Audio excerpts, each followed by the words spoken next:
Dans l'épisode précédent, l'ambiance dans la famille Kanté a encore éclaté.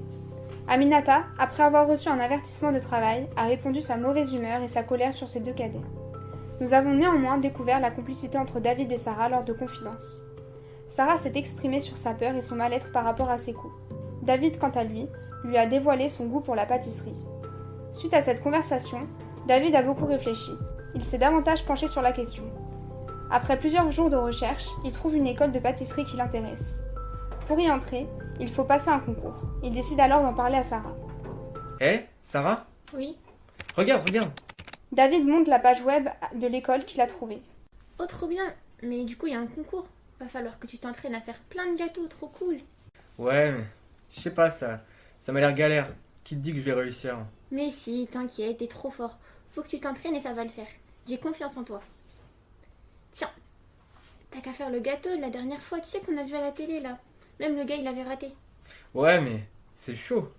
Vas-y, je vais essayer quand même.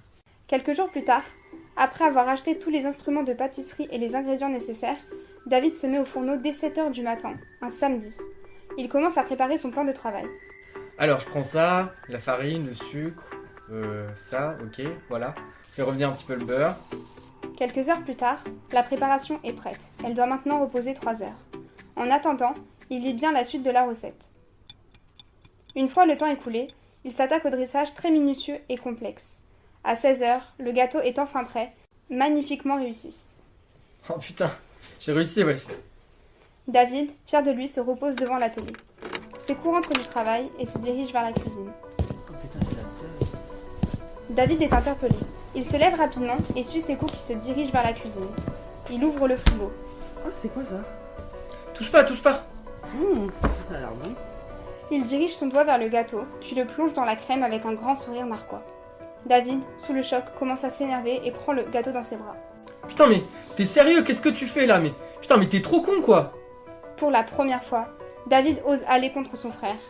Sekou, sidéré et hargneux par cette réaction qui va contre lui, s'enflamme. D'un coup, il explose le gâteau avec son poing. David est stupéfait et dégoûté. Il ne dit pas un mot. Il range la cuisine et s'isole. Malheureusement, à ce moment, Sarah le sollicite. Alors, il l'envoie balader. Putain, ma vie me saoule. J'ai une famille de merde. Je vais jamais réussir ce concours. Puis, ça sert à rien, je pourrais pas être pâtissier. De toute façon, je suis qu'un bon à rien, mon avenir est foutu. David est déprimé. Il n'a plus aucune motivation, même pour travailler alors que cela lui plaisait. Il passe alors son temps à dormir et saute des repas. Revenons-en à la famille Benarbia.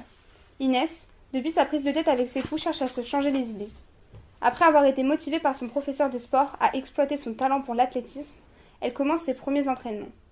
Cela lui permet d'échapper à l'emprise néfaste exercée par son frère. Inès, c'est pas ton mec là-bas? Inès, surprise, voit Sekou arriver dans les gradins. Elle lui sourit. Une fois l'entraînement fini, dans les vestiaires, les filles parlent entre elles. Meuf, je te jure, j'en ai marre de mon frère.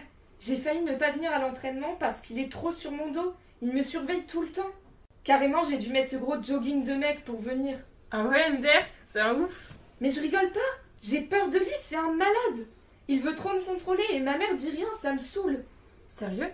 Mais du coup, il est au courant pour ses coups? Je sais pas. En tout cas, s'il me voyait avec lui, il me tuerait.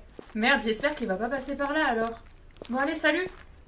Tu m'as manqué, bébé, j'aime pas quand on s'embrouille. Ouais, moi non plus.